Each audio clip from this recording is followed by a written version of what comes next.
If I want to be mobile, allow me to be mobile without censure. Coming up on Philosophy Talk, identities lost and found in a global age. Home is where you choose to live. Everything else is just your past. I want to think of it as having a basement full of clothes that I didn't know of. It's discovering different parts of myself, different identities. You can leave home, but can you ever leave the identity it provides you with? I don't have to be stuck with the fatalism of my parents. Our guest is Bharati Mukherjee, author of Miss New India. Being a novelist seeking identities, it's up to me to decide if I'm hyphenated or not. Identities lost and found in a global age. Bring on the dizzying change. Coming up on Philosophy Talk.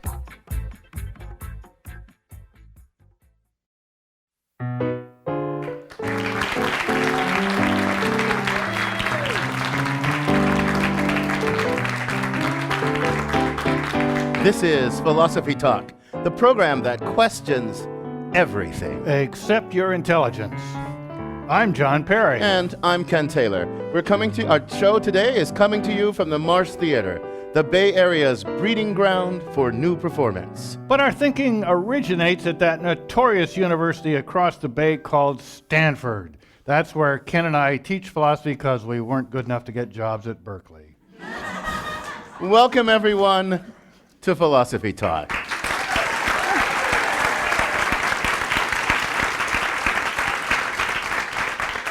Our topic today is identity. In particular, identities lost and found in a global age. We're thinking about the role that place and culture play in shaping an individual's identity. It used to be that people spent their entire life wherever they were born. Identities were tied to geography. Now we've entered the global age where TV, books, movies, and the internet, and planes, trains, and automobiles all break down barriers and blur cultural distinctions. One's identity is less likely to be tied to the place or even the culture of one's birth. And that makes the question of shaping an identity much, much more complicated. In the old days, people's choices about who to be were strictly limited. The options you had in life were dictated by the culture and traditions of the place you were born, as well as your social status and things like that. But now we're exposed to an incredible diversity of landscapes and ideas and cultural possibilities. And with all those choices now available to us, the questions, who am I? What shall I become? Those questions change dramatically. Take the United States, for example. People come here from all over the world to pursue the American dream. This is the idea that if you work hard enough, you can become whomever you want. You can construct whatever identity you envision for yourself. The reality is, of course, that most immigrants are faced with challenges that make this pretty difficult to do. Yeah, immigrants have a hard task. They have to figure out a new relationship to the culture and traditions of their homeland. They have to figure out how much of their old culture they should hold on to and how much they should let go of. They have to ask themselves questions like, should I maintain my distinctive ethnic identity, or should I let go of that and try to assimilate into the American culture, for example? Well, gee, Ken, you make it sound like they're faced with an intellectual problem, a deliberative problem. They just have to decide to construct a new identity. The issues are making the decision, but changing geographical location doesn't suddenly give you magical abilities to change who you are as a person. Well, I don't think there's anything magical about it, John, but I do think that changing your locale gives you new possibilities. Look, if you're born into a particular culture, you spend your whole life there knowing only that culture. Your imagination's shaped by that culture. And the possibilities that you envision may be just a limited set of the real possibilities. But if you're uprooted to a new place with a very different culture, suddenly your horizons of possibility, as I like to call it, shift. You see the world with new eyes and discover options you might otherwise have never been able even to imagine. Horizons of possibility, huh? Yeah. Been reading a little Heidegger, Ken? Oh, what's wrong with that? Well, your picture may not be magical, I take it back, but it's very romantic and unrealistic. Migrants don't arrive into a world of unlimited possibilities. Compare the experience of a wealthy person from England who immigrates to the U.S. and that of someone who migrates to do farm work in California from Mexico. how they respond in the new circumstances, those are going to be very limited by their background, their education, the amount of money they have, the vocabulary they have, the language they speak. How each one responds to their new circumstances depends on all this stuff. I just don't see how this horizon of possibilities quite works. I mean, if there's a horizon of possibilities, it's a very clouded, very limited horizon. John, you're kind of a pessimist. You're stuck in the old world, and we're just going to have to disagree here. We'll have to dig into this, but I think identities are much, much more plastic and mutable than you're allowing.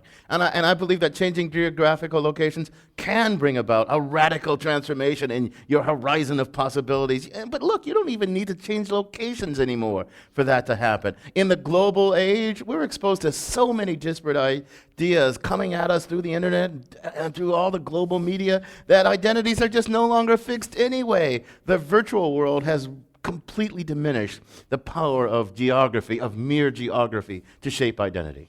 So, as usual, we got a lot to sort out. To what degree do place and culture determine one's identity, even if one moves away from that place? Are identities something we freely, autonomously choose, or are they mostly things that were thrown into or thrust upon us? How important is it to hold on to your distinct ethnic identity when you come to a foreign land? So, John, there's been a curious reversal of migration trends in the U.S. The children of immigrants are actually emigrating back to their parents' countries. We sent our roving philosophical reporter, Caitlin Esch, out to trace one such journey. She files this report. This is a story about the American dream. About college-educated 20-somethings working hard, making money, and enjoying material comforts. But more and more, when the dream cannot be fulfilled here in the United States, they're packing up and moving abroad. Kirk Semple is a Metro reporter for the New York Times, where he covers immigration. A while back, Semple started hearing anecdotally about an uptick in a certain kind of migration. Tens of thousands of Americans and other enterprising people from around the world have migrated to China, India, Brazil, and countries like that in pursuit of opportunity. The most striking thing Semple learned was the unrest this migration created within families. In most cases, immigrant parents of American children had made huge sacrifices to bring their families to the U.S. Their children were deciding to follow a reverse track and seeking those very same opportunities, yet in the countries that their parents had forsaken. So, in a sense, they were propelled by some of the same forces that their parents were propelled by, except they were going in the opposite direction. Take the case of Margaret Tran, a 26-year-old ethnic Chinese woman who dreamed of working on Wall Street. She graduated from Cornell in 2009 at the height of the economic recession. So she announced to her father that she was going to head to China and see what she could conjure up there. And he was confused by it, she said. And like many parents, I think he regarded it, her decision, as kind of a step back. Hello.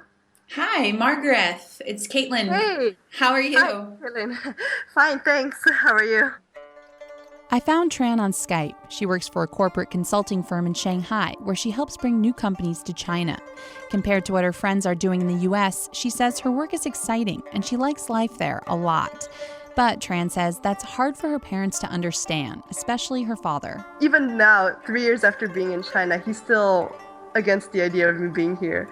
And I know it whenever I talk to him, and he'll say to me, Margaret, you've been in China for over 2 years now, so what's your plan next? Inferring, when are you going to go back to the US? Tran's mother's family lived through China's Cultural Revolution. Her father's family fled China for Cambodia, just in time for that country's devastating war in the early 70s. To him, first world countries like France and the US are such comfortable places to live in. I think his mentality is, why would you ever want to leave those countries? Her parents left Asia for France, where Tran was born, and spent the first 11 years of her life. Then they moved to the United States. Tran's father lives in Seattle, where he's a cook at a Chinese restaurant. I guess you could say his whole life he had worked to give his children a better life. First in France and then later in the US. But Tran says that's partly why she wanted to move to Shanghai in the first place, to reconnect with her father's past. Until recently, Tran says she never had a fluent conversation with her parents. They don't speak English. Tran's Mandarin was broken, so the family communicated through a mixture of French and Mandarin. By living in China, Tran says she feels a little bit closer to her family's roots, and her own identity is starting to come into focus. For Philosophy Talk, I'm Caitlin Esch. Thanks, Caitlin. That was fascinating. So, family starts in Cambodia, moves to China, then to France, then to the U.S. They have a daughter, and she moves back to Shanghai. What an identity-stretching journey. I mean, even Ken's long journey from Sandusky to Los Altos pales in comparison to that. I'm John Perry, along with my fellow Stanford philosopher Ken Taylor. And we're coming to you from the Marsh Theater in Berkeley, California. Our guest today is an award-winning novelist and a professor of English at UC Berkeley. The most recent of her 8 novels is Miss New India. Bharati Mukherjee, welcome to Philosophy Talk.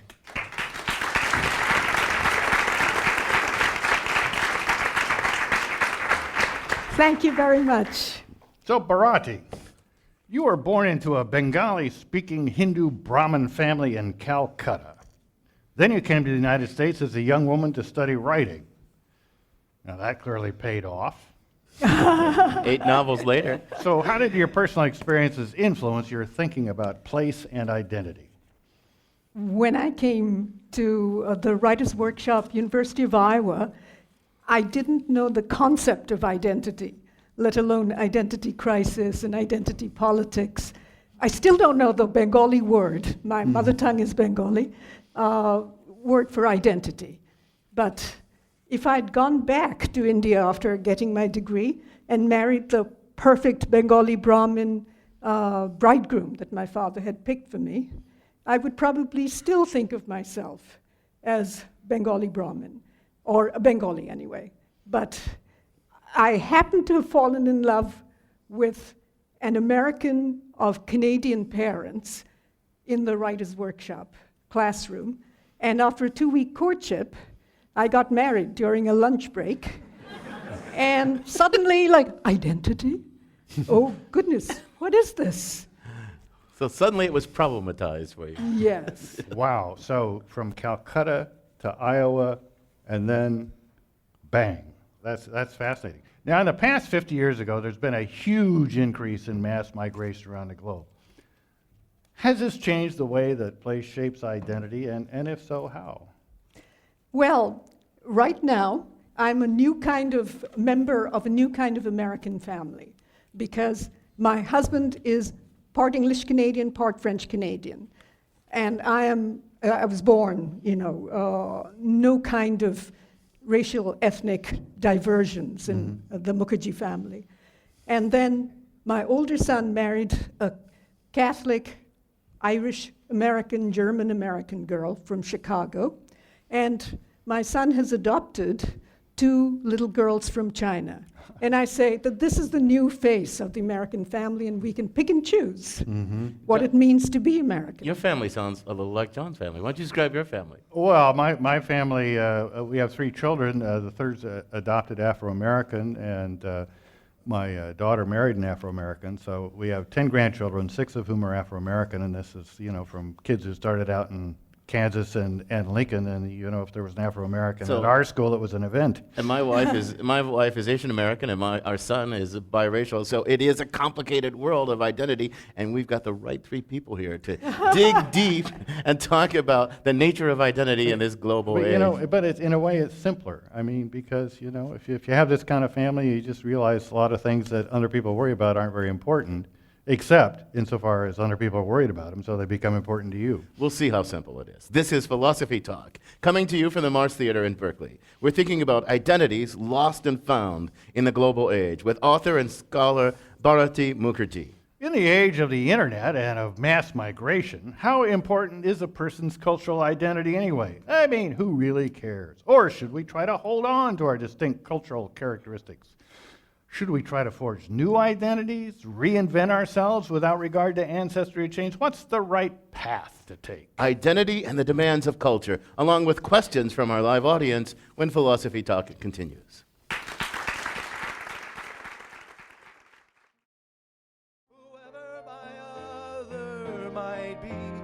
better than me. Whoever my other might be, he's better than me, better than me.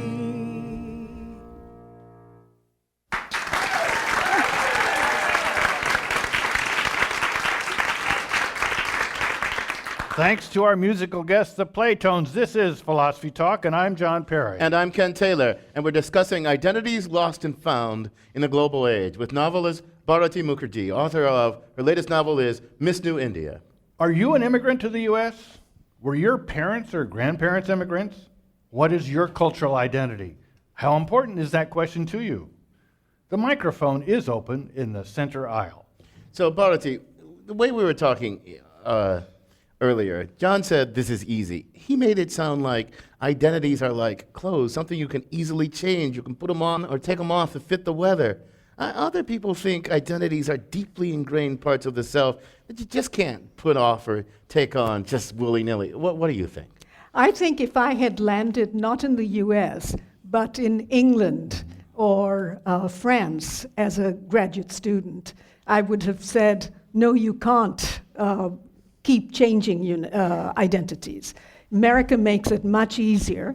And I want to think of it as having, say, a basement full of clothes that I didn't know of. It's discovering different parts of myself, different identities.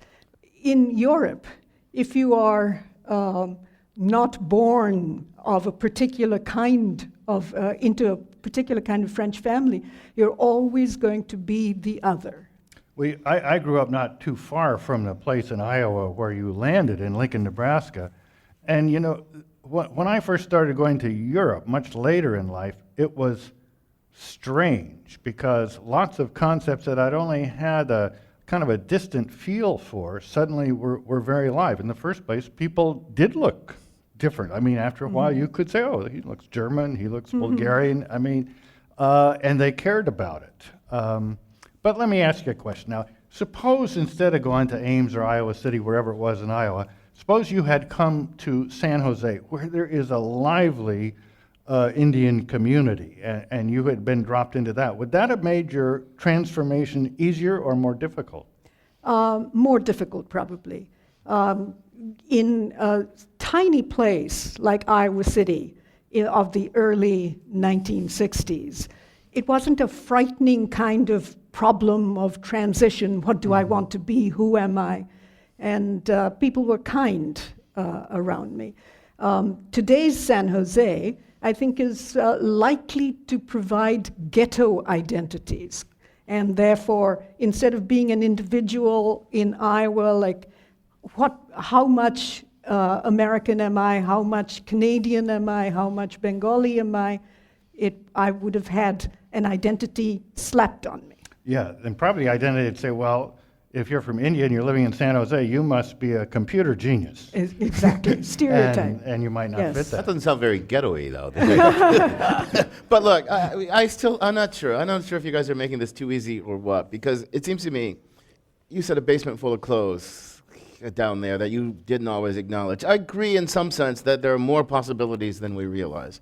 But in some ways, is it really something that one just does oneself? One decides to become an American. One decides this or that. I mean, because your deciding is always in the context of others responding to your deciding, and others can either endorse what you decided for yourself and say, yeah, welcome to the club, or say, no, you're not part of this. That's where the ghettoization, that's a complicated thing. The ghettoization thing is a complicated thing. But there's formation and resistance to identity formation. So doesn't that make it more complicated? Because it's not just something we do ourselves. Well, what happened to me was that it made me more of a fighter than I had ever been. I knew that I wanted to negotiate this we, them for myself, instead of having it slapped on me by the establishment. But that word you just used, negotiate, sounds like a multiplicity thing. And you're not just negotiating, or were you just negotiating with yourself, or were you negotiating with yourself, with your new husband, with the surrounding community? I mean, is it a multi-part negotiation? It's a multi-part negotiation, and the big fight I had about identity in the late 1980s was always being described by the establishment as an Asian American writer. And I said, that just is so fuzzy, so vague, and that it's up to me to decide if I'm hyphenated or not. Give me a chance. Well, the term Asian American, or even more so the term African American, is kind of bizarre when you put it in the same category with German American, because all of the United States can be fit into the upper quartile of Africa, with India alongside and all of Europe. It's a huge place, and so the idea that it says much about someone, and the same with Asia, where there's so many different cultures. But Plato, when he's talking about free will, imagines this myth where you go before you're born into a hall of characters and you choose what character you want to be. And there's something deeply incoherent about that, because your choice would have to be based on preferences and so forth and so on. It's a little like that with choosing identities. Even if you kind of reject everything you were brought up with, still that rejection is shaped by the values and habits that you are rejecting. I mean, one thing about atheism, it's very important to know which God the atheist doesn't believe in. Are you a Catholic atheist or a Protestant? You might think it makes no sense to ask that question, but it makes all the sense in the world. A Jewish atheist is basically just angry at God, right? Catholic atheist is a totally different kettle of fish. So you really, in a way, can never get away from your original identity. Hindus have it easy. Yes. Because, we just take what we need and we put it, ingest it. But John's It's suggesting very old, sophisticated culture. there's some, there is some choice that you have, but there's always a frame of what Sartre might call facticity. There's a background set of facticities that shape who you are, and you can't do anything about that. Or do you not believe that there's some kind of background frame?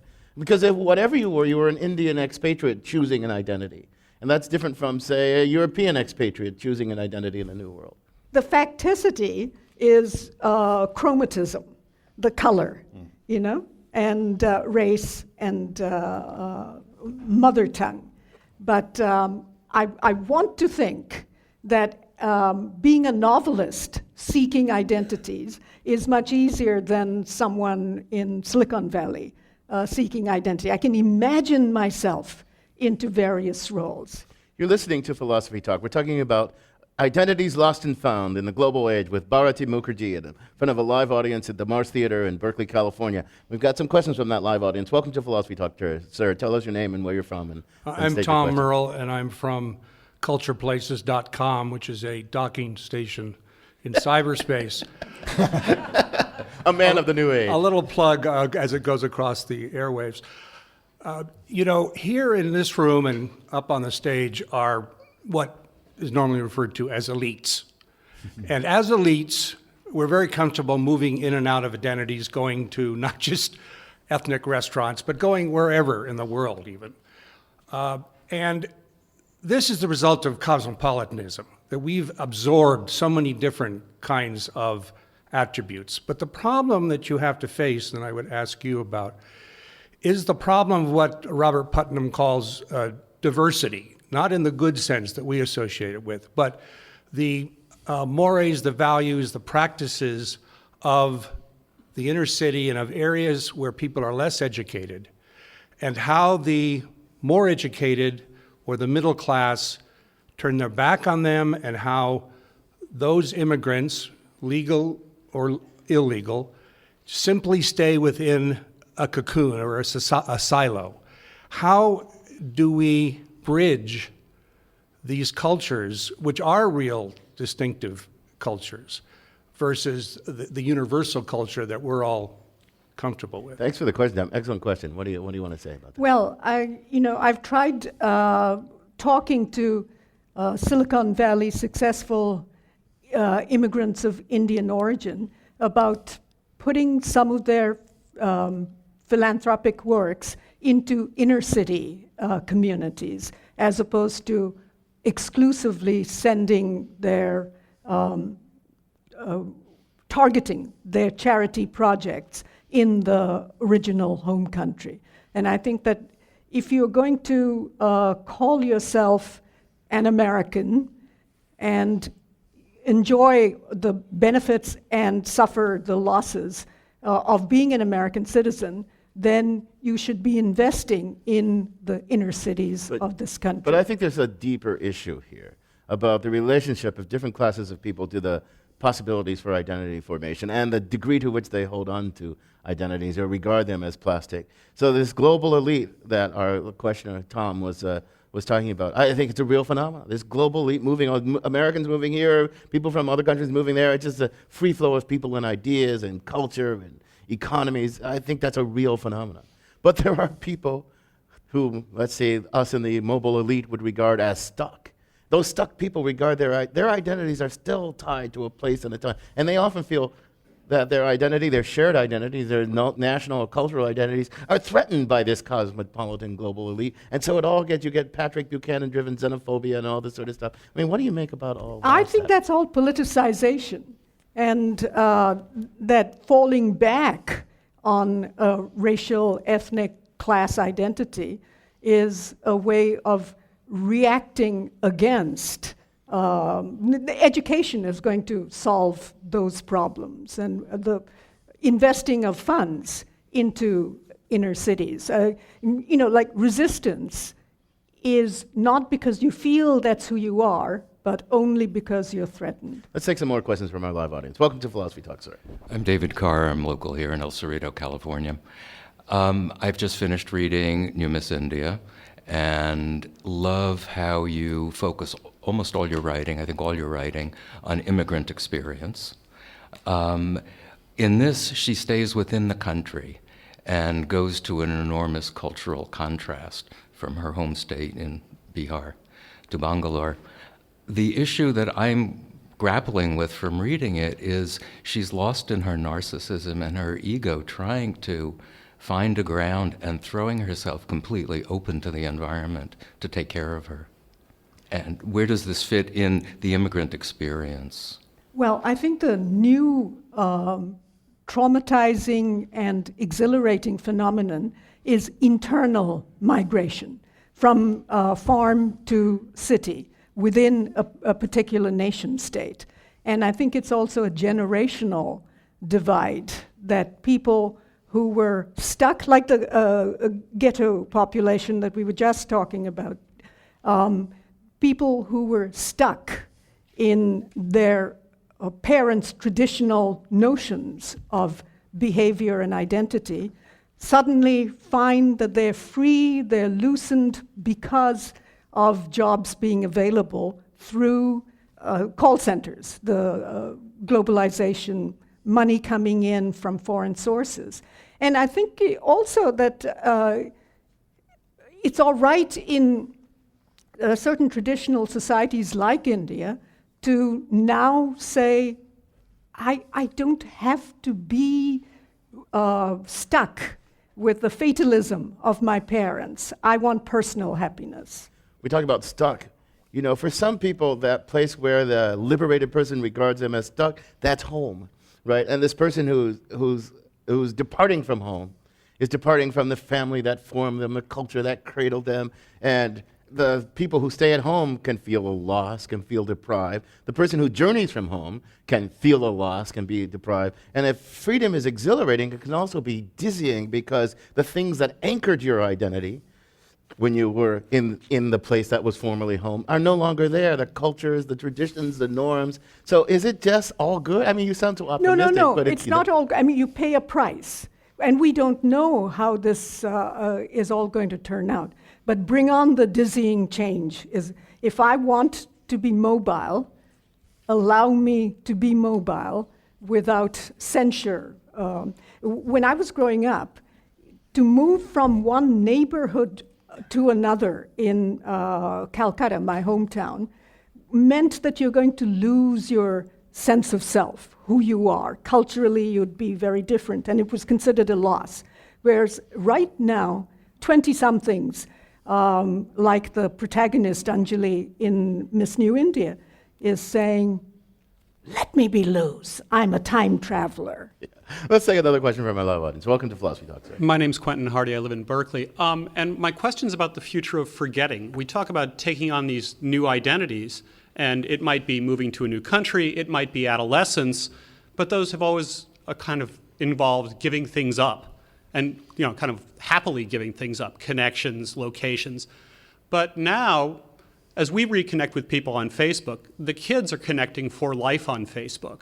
They'll never give up those connections. That's a prediction. Maybe so, but your phone is automated to say where you are at all times. So people will be sort of hyper-connected with the same people all of their lives and may grow in connections. But what's it going to mean to be for the self in a world where you're always connected with people?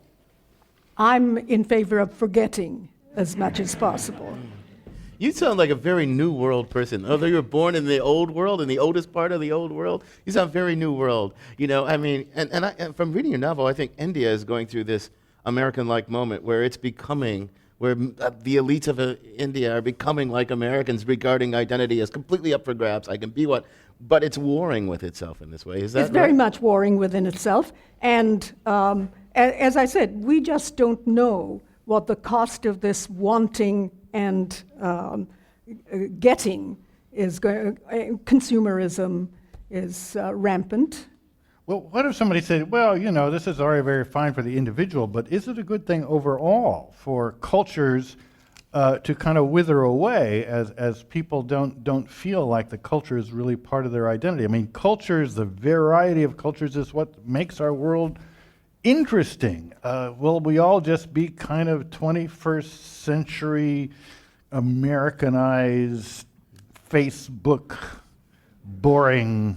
Well, I'll be dead, but anyway. I don't agree with the word Americanized, and I don't like withering. I think that culture is constantly evolving, and that what we understand as American culture today is going to be different tomorrow. You're listening to Philosophy Talk. Bharati Mukherjee, author of Miss New India, is our guest. We're discussing identities lost and found in the global age. What does it mean to belong somewhere in the 21st century? Does place still define who we are as people? Should it? Must it? Are we free to manufacture whatever identities we want for ourselves, or is that just kind of an illusion? We're coming to you from the Mars Theater, the Bay Area's breeding ground for new performance. We'll take more questions from our live and lively audience when Philosophy Talk continues.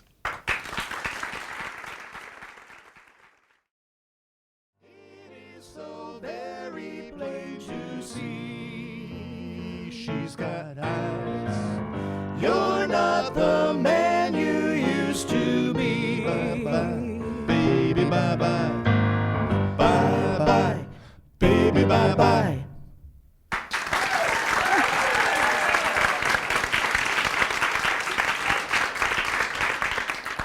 Thanks again to our live musical guests, the Playtones. I'm John Perry. This is Philosophy Talk, the program that questions everything. Except your intelligence. I'm Ken Taylor. We're discussing identities lost and found in the global age with author and scholar Bharati Mukherjee. We've got more questions from our live audience. Welcome to Philosophy Talk, ma'am. Thank you. My name is Shelby. I'm from San Francisco.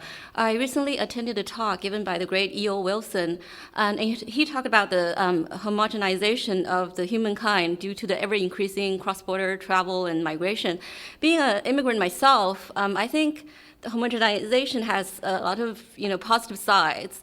But I do wonder, however, if we keep homogenizing, will we all end up looking like Tiger Woods eventually, who is, after all, a mixture of Asian American, African American, and Caucasian? So we will eventually lose the richness and diversity of cultures, and even the genetic diversity of the humankind itself. That's a darn good question. What do you think, Bharati? Well, I'm going to substitute homogenization or reject homogenization for my favorite word, mongrelization. Oh, good. That sounds even worse. No. No, not at all. I'm taking back a word that was given a bad, Appropriation. You're appropriating the word. I'm neutralizing the negative connotations of mongrelization and saying that we take what we need, and it's not homogenizing, but it's ingesting and performing in very, very different ways. I take your point, but there is, I'm not sure that this point of view appropriately values the particularities of the diverse people of the world, the local particularity.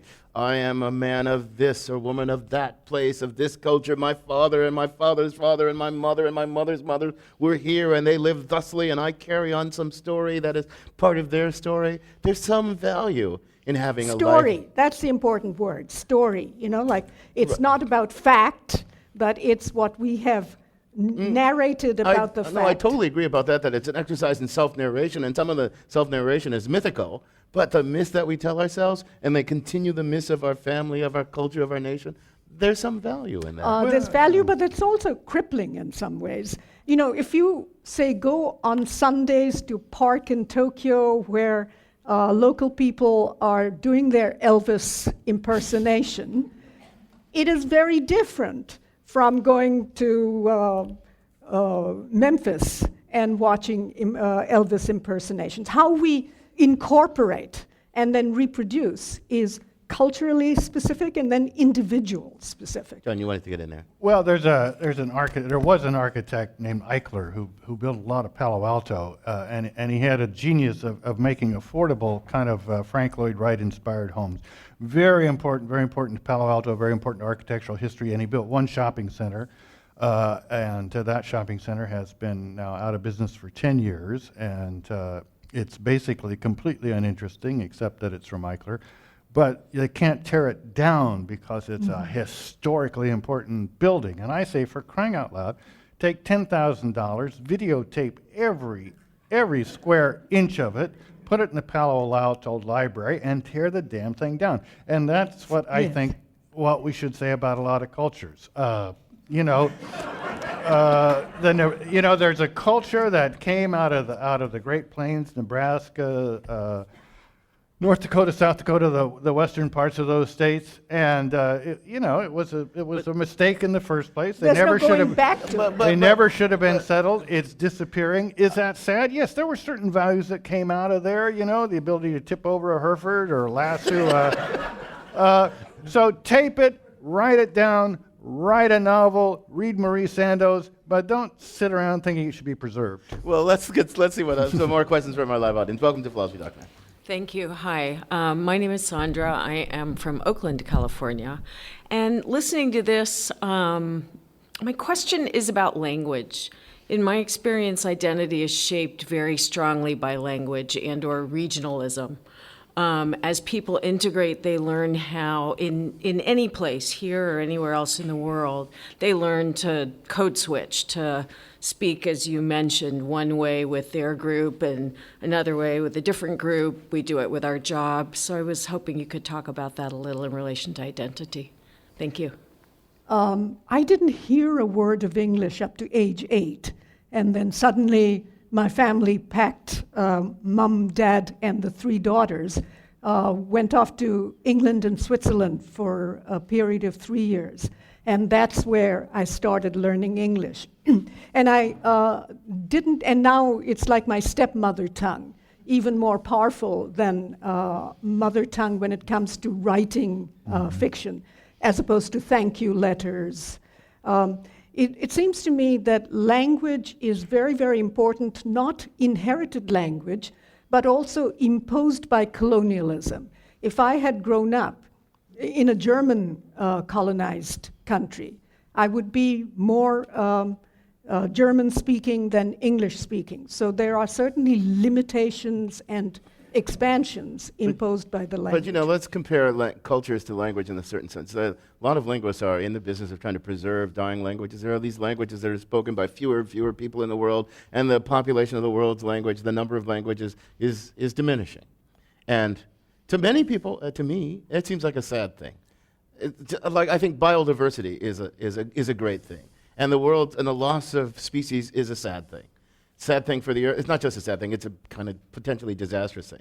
Now, you and John don't seem too big on cultural preservation. I think the loss of cultural diversity in the world, which globalization is I think, making happen, and I think it's forcing it in certain places, and there's opposition to it, and I understand the opposition, because I think the preservation of a culture that is the part of, that shapes what Heidegger would call the life world of a people, a culture is a valuable thing. And just to have it disappear is not a thing you should not mourn. I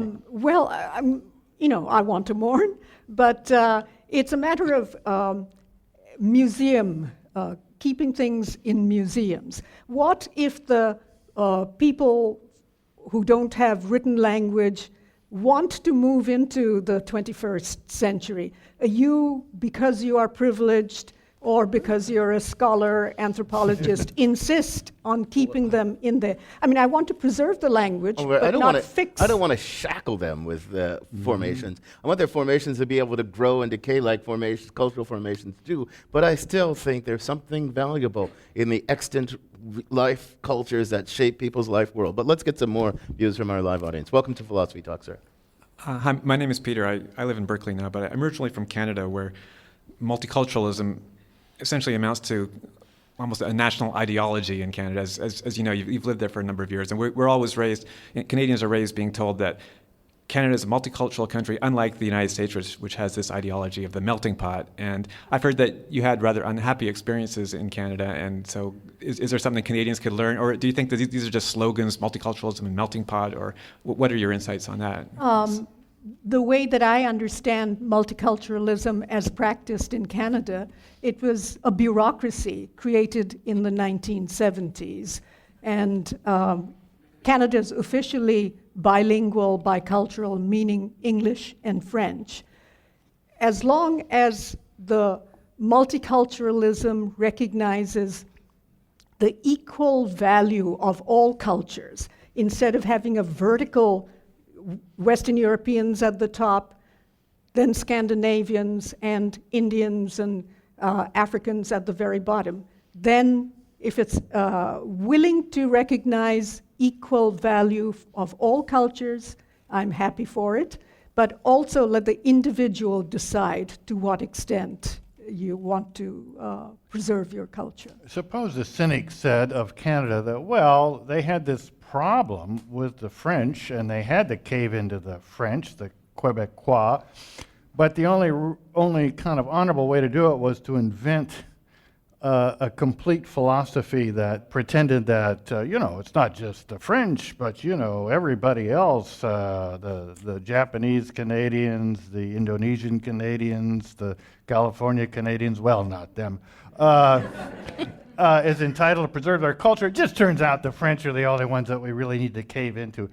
Would that cynic be right? Well, Eastern Europeans wanted to have their, as more and more dark-complected immigrants were coming into Canada, the Eastern Europeans started saying, how about us?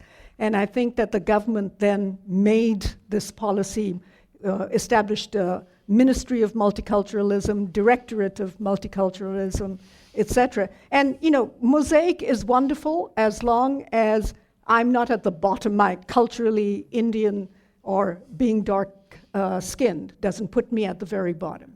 I would mind looking like Tiger Woods. Yeah. Welcome to Philosophy Talk, then. Hi, my name is Jane Moore, and I'm from Albany. And I think what you should do in your talk about culture and crossing over is you should look at the experience of African Americans. And I feel African Americans have done it all, or had it forced on them. We were forcibly brought here from Africa. We were forcibly separated so that we could no longer have any contact with Africa or with other people who came from wherever we came from in Africa. So we couldn't speak our tongue. We couldn't maintain that, and we couldn't maintain any sort of religions. I mean, there are some aspects of Africanisms that are incorporated into, I would say, original African American culture, but not much. Then we were genetically changed by forcibly sexually assaulting black women.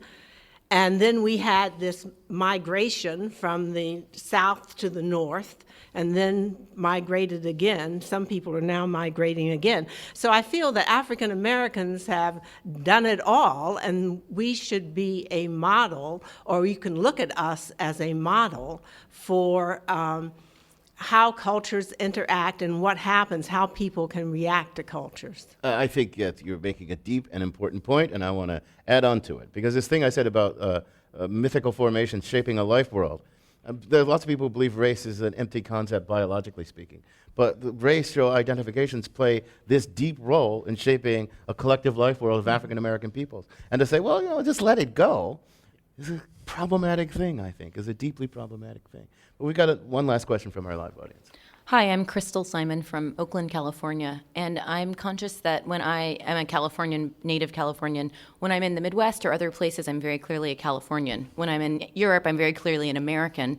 There's a way that we have identity that is fluid, but I'm curious about your thoughts about what, if anything, about identity do you see as inherently fixed or not transferable, not contextual? I really do believe that we are a series, like a bundle of fluid identities and contextual. But then there's neuroscience, that maybe my personality, if identity is also personality, it's fixed by the neurochemicals in the brain, and then we are socialized to behave in one way or to claim something else. Bharati, this has been a really great conversation. I feel like we've only scratched the surface, and I'd love to have you talk back sometime to talk about one of those other 8 novels of yours. So thanks for joining us. Thank you.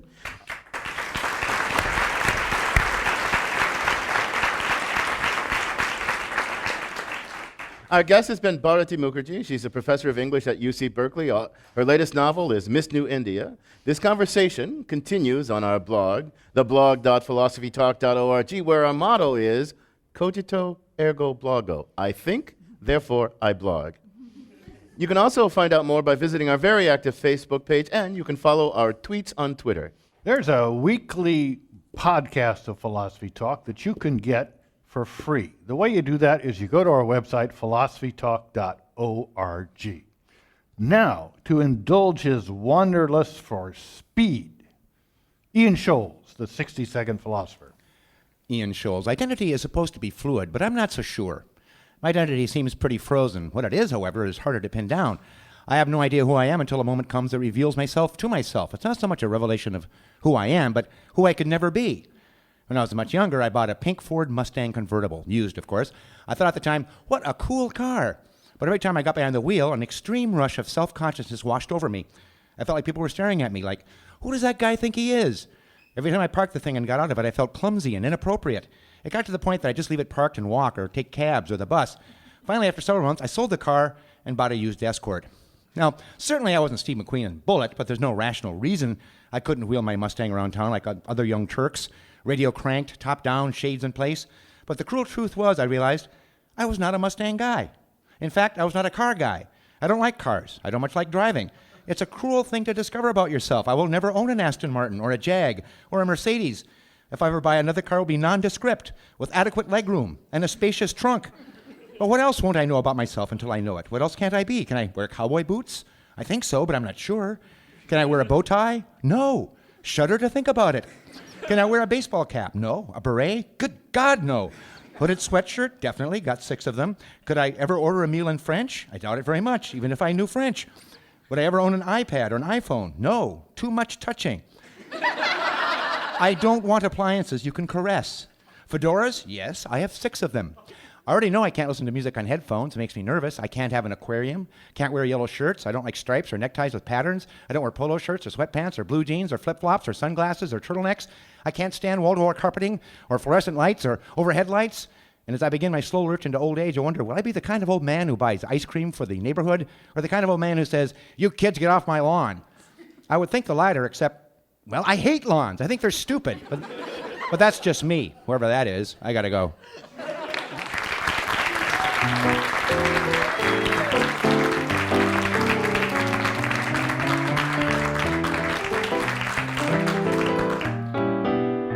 Philosophy Talk is a presentation of Ben Manila Productions and of the trustees of Leland Stanford Junior University, copyright 2012. Our executive producer is David Demarest. Music from Merle Kessler, Amy Kessler, and Joshua Raul Brody, the Platones. Special thanks to Eric Blazeski and Stephanie Weissman. Thanks also to Dan Brandon, Caitlin Esch, Dave Millar, and Corey Goldman. The program is produced by Devin Strolovich. Laura McGuire is our director of research. Support for Philosophy Talk comes from various groups at Stanford University, the Friends of Philosophy Talk, and from the members of KALW, local public radio, San Francisco, where our program originates. The views expressed or misexpressed on this program do not necessarily represent the opinions of Stanford University or of our other funders. Not even when they're true and reasonable. The conversation continues on our website, philosophytalk.org. I'm John Perry. And I'm Ken Taylor. Thank you for listening. And thank you for thinking.